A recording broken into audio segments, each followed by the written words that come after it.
가을 하면 떠오르는 단풍나무 그리기. 안녕하세요. 드로잉 샤론입니다. 단풍나무를 펜으로 드로잉한 다음에 그 위에 아주 가볍게 수채화 채색을 해보도록 할게요. 이 가을이 벌써 다 지나가고 있어요. 훌쩍 떠나서 내년에나 만날 수 있는 가을의 마지막인데요. 보내기 전에 단풍나무라도 하나 그려봐야 되지 않겠습니까? 네, 아쉬운 가을을 되새기면서 그려볼게요. 자, 기둥을 단풍나무 그릴 때 1번 나무 기둥과 가지를 듬성듬성해서 그려놓고 2번 외곽선 위주로 나무의 전체 크기를 이렇게 드로잉선으로 외곽선 위주와 덩어리 위주로 먼저 그려 넣어요. 여기에 뭐 잎사귀를 묘사한다든지 명암을 냈는다든지 그건 나중에 문제고, 자, 2번에 외곽선 위주로 전체 구불구불 나뭇잎들이 이렇게 뾰족뾰족 끝에 보면은 둥그렇지 않고 절단된 선이 아니고 이렇게 자유분방하게 되어 있거든요. 그래서 이런 형태의 선을 쓰면서 전체 크기를 이렇게 외곽선을 스케치해요. 네, 그 다음 3번 딱 3가지만 주의하시면 되는데요. 3번은 이렇게 외곽선을 떠놓은 다음에 덩어리들을 이렇게 한쪽 눈을 살짝 윙크하듯이 실눈을 감고 보면 어두운 흐름이 조금 보여요. 어느 쪽은 좀 어두워 보이니까 그 어두운 쪽을 찾아가면서 이렇게 빗금을 치는 거예요. 이거는 나중에 채색할 때도 과정을 훨씬 쉽게 하고요. 또 빗금을 잘 정리해 놓으면 그림의 완성도가 펜으로만 그렸을 때도 꽤 있어 보이고 나름 멋진 드로잉으로 보일 수도 있거든요. 자, 그래서 이렇게 빗금을 치는데, 자, 지금 저는 오른쪽에서 빛이 오고 왼쪽을 어두운 쪽으로 정했어요. 그래서 오른쪽보다는 왼쪽에 빗금을 조금 더 많이 칠 거예요. 그래야 나중에 채색할 때도 그 선을 따라서 그대로 채색을 할 거니까요. 이렇게 이런 꾸불꾸불한 실타래에 얽힌 것 같은 이런 드로잉 선으로 이렇게 명암을 먼저 넣고 이제 채색하기 전에 준비를 하는 거예요. 자, 아까도 말씀드렸지만 1번 나무 기둥을 형태를 먼저 그린다.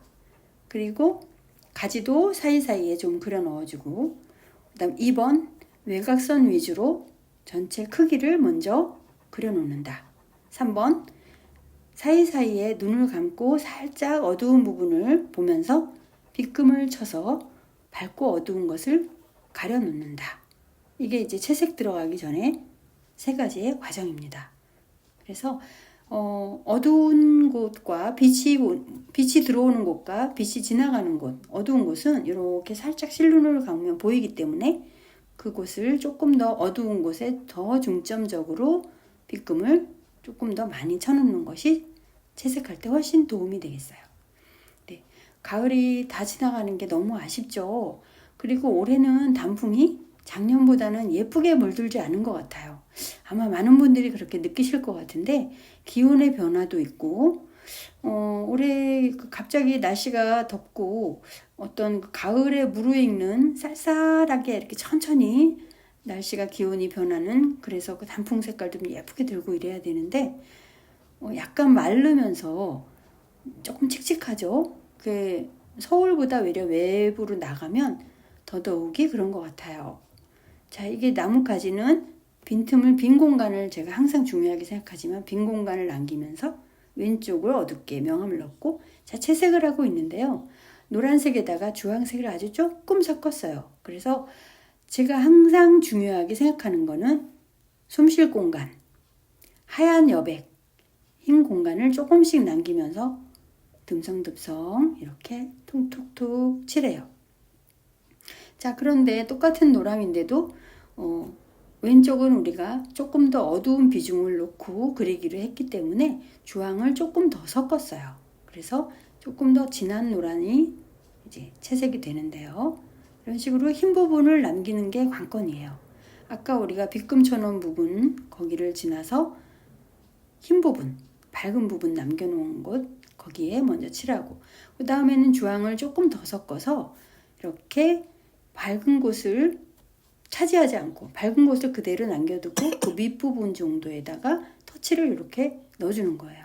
이거는 아까 우리 빗금 쳐놓은 그 자리에 명암을 넣는 거예요.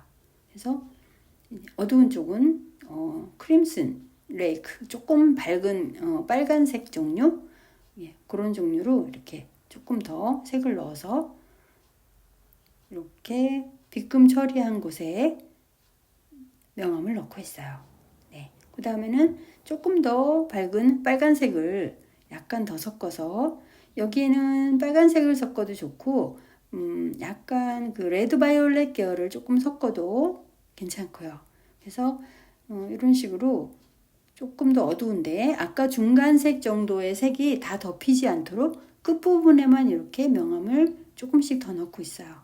그 다음에는 이제 여기는 번트 시엔나를 거기에다가 조금 더 섞어서 채도를 떨어뜨렸어요. 그래서 어두운 쪽에 터치를, 그러니까 위에 밝은 색이 덮이지 않게 밑부분만, 그리고 끄트머리에 이런 방법을 한번, 처음 그림을 하실 때는 끝에 뭐 많은 화가들이 하시듯이 수채화할 때 뭐 붓을 턴다든가 또 다른 붓을 쓴다든가 방법이 여러 가지 있지만 처음에 하실 때는 쉽지 않아요. 그래서 저렇게 저같이 점을 몇 개 찍어서 끝부분에 이렇게 잎사귀들이 좀 나와 있다, 그런 표현을 한번 해보시는 것도 재미있을 것 같아요.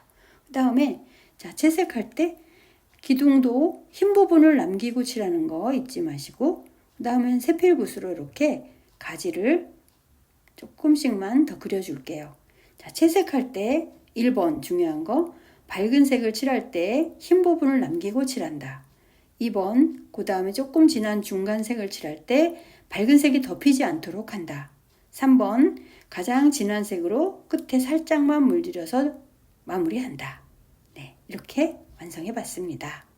네, 영상을 끝까지 봐주셔서 감사합니다.